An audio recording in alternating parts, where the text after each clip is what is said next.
Alors bonjour, je vais faire une petite vidéo en fait sur un problème que j'ai rencontré avec le 807 de l'année 2008, un HDI. En fait, en étant sur l'autoroute, tout d'un coup il y a comment ça s'appelle, la ventilation principale qui s'est mise à tourner à fond. Alors au début j'avais pas trop fait gaffe parce que bon, j'avais bien vu qu'il y avait une différence de bruit, mais comme il pleuvait en même temps, sur l'autoroute avec la vitesse, et ben, du coup, j'avais pas trop fait gaffe. Mais enfin bref, dès qu'il s'est arrêté de pleuvoir et tout ça, j'ai bien fait gaffe. Donc en fait, voilà, c'est une commande électronique hein, au niveau du climatiseur. Et il y a en fait le problème, a priori, enfin c'est en cours de résolution.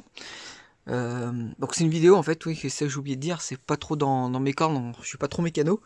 Mais j'avais vu qu'en fait c'était une pièce électronique, un régulateur de puissance en fait pour le ventilateur qui est censé justement régler en fonction du potentiomètre là sur la molette, qui serait sûrement HS. Du coup pour aller récupérer ce truc là, donc c'est dans un pulseur, c'est un boîtier, il se démonte et puis je vais vous montrer ça après. Et en fait il a fallu enlever toute la partie sous le conducteur là. J'arrive pas à focus. Ouais. Et en fait, c'est un truc qui se situe là, derrière. Je vais vous le montrer après. On voit pas trop. Voilà. On voit un peu le trou de l'aération. Et en fait, sur le 807, enfin, où ça dépend des véhicules, il y a, sur le groupe PSA, en fait, on peut soit avoir un seul pulseur ou plusieurs. Et finalement, on voit qu'ici, il y en a un aussi là, avec on voit un radiateur là. Parce que dedans, c'est pareil, il y a un régulateur de vitesse. Et il y en a un d'autre côté au niveau de... Là, c'est on est côté conducteur, côté passager. Et donc, il a fallu tout démonter là. Donc, en fait, j'ai vu sur... D'abord, j'ai fait des recherches sur le forum, sur des forums. Ensuite, sur YouTube. C'est pour ça que je décide de faire une petite vidéo là-dessus. euh, sur comment déjà démonter l'ensemble. Donc, il y a des caches là qu'il faut démonter ici. Là, il faut enlever le joint de la porte là sur le côté. Il faut enlever tout ce qui... Tout là, bon. Ça se fait à peu près facilement. Bon, j'espère que je vais tout pouvoir remonter correctement. Et du coup, j'ai pu extraire la fameuse pièce, le pulseur principal. Parce que j'ai fait le test en fait en le débranchant électriquement. Donc il y a bien de la tension vu qu'il tourne. Et en fait, les pulseurs latéraux, donc qui alimentent aussi vers l'arrière de la voiture, pour le côté pour les passagers, en fait, eux étaient fonctionnels. En fonction de la vitesse que je réglais sur la molette là, sur celle-ci, et ben j'avais bien de la puissance, enfin une régulation quoi. Donc ça veut dire qu'au niveau contrôle moteur, enfin contrôle commande et tout là-bas, c'était bon. Mais pas sur le pulseur principal. Voilà. Donc il a fallu démonter tout ça. Donc c'est un peu le chantier là, parce qu'il y en a un peu partout. J'ai mon multimètre là pour vérifier les tensions. Et je vais vous montrer la fameuse pièce que donc ça c'est différents éléments qu'il faudra que je remette tout ça en place après. Je vais vous montrer la fameuse pièce normalement en cause. J'ai passé une commande de celle-ci que j'aurais dû recevoir aujourd'hui, mais a priori il y a des retards de livraison. Voilà, donc je vais vous expliquer ça avec l'autre pièce. Attendez. Ouais, celui-là était vers le bas. Une vis là. Et puis en remettant, il faudra bien faire gaffe d'enclencher ces deux trucs là. Donc après, en fait, ça c'est donc ça se présente comme ça quoi. Là c'est la partie que j'ai enlevée, c'est pour ça qu'il faut tout démonter parce que tout ce qui est devant, ça gêne pour le sortir. Et après, du coup, on a ce fameux pulseur là, qui est ici, et puis le fameux module de régulation. Donc là, ils sont séparés parce que normalement, ils se mettent là-dedans là. Le module de régulation, il est là.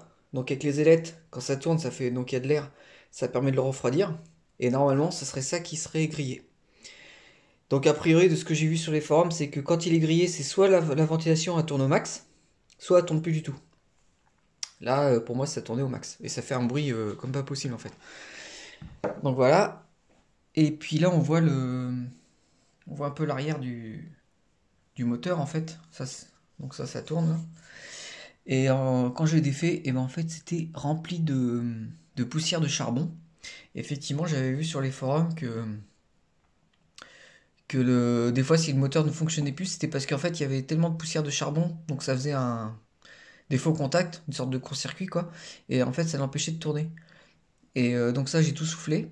Et puis bah donc c'est cette fameuse pièce là que je devrais recevoir, qui est composée dedans en fait de c'est moulé, hein, on peut pas défaire.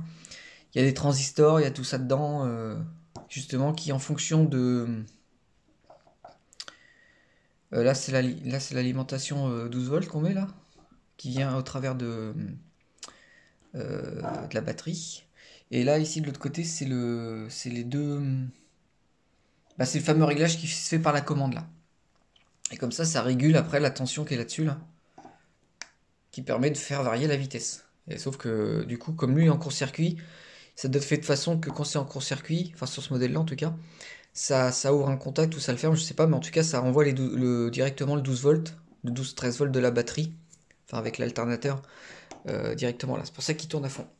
Donc normalement, théoriquement, je devrais recevoir une pièce comme ça dans les prochains jours, logiquement demain, que je vais changer, après je vais tout remonter, puis je pourrai faire un petit retour pour vous dire si ça a fonctionné ou pas. Donc ouais, c'est pour ça que j'ai fait cette vidéo, parce que j'ai trouvé ça sympa de me faire guider aussi en cherchant sur le net. Et bah, du coup, ça m'a aidé, quoi. J'espère que ça fonctionnera après. Allez, salut! Bon, bah voilà. Donc, effectivement, la pièce n'est pas arrivée le jour comme c'était prévu, mais je viens de la recevoir. Je viens de la remplacer. J'ai fait un test à vide et ça marche bien. Donc, c'était bien ce régulateur qui était grillé. Maintenant, il reste à remonter tout ça. Voilà. Et bien voilà. Bon, je vais pas. Bon, on voit pas grand chose en fait. Je pensais qu'on verrait un peu plus que ça. Du coup, tout est remonté. J'ai fait un petit tour de voiture. Ça marche nickel. Leur régulation fonctionne au niveau des 3 pulseurs. Donc, je suis content. Ça y est, c'est réparé. Voilà. Ciao!